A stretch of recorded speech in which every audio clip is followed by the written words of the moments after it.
Hi guys, আসসালামু আলাইকুম। আজ আমার একটা বান্ধবীর বার্থডে, তাই আমি আর দেয়ালা যাইতেছি উইশ করার জন্য। এই যে পিছনে দেয়ালা পানি নিয়ে যাইতেছে, সিক্রেট। ও জানবে না যে আমরা কিভাবে ওকে উইশ করবো। Naim, happy birthday. Naim, happy birthday. Happy birthday Naim, happy birthday Naim, happy birthday Naim. এটা খুলো, হ্যাপি বার্থডে নাইম।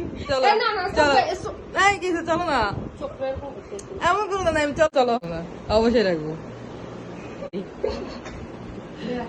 চলো, হ্যাঁ চলো চলো, এই তো চলো চলো চলো, এই চলো চলো।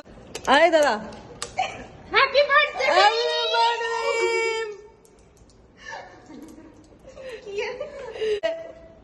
সারপ্রাইজ কেমন হয়েছে তোমার, বলো? সারপ্রাইজ, এর থেকে ভালো সারপ্রাইজ আমাদের থেকে আশা করো না, ঠিক আছে? এটা হচ্ছে আমাদের বেস্ট বেস্ট সারপ্রাইজ। ওকে নাইম, এদিকে তাকাও, একটু রিয়াকশন দাও, তোমার কেমন ফিল হচ্ছে?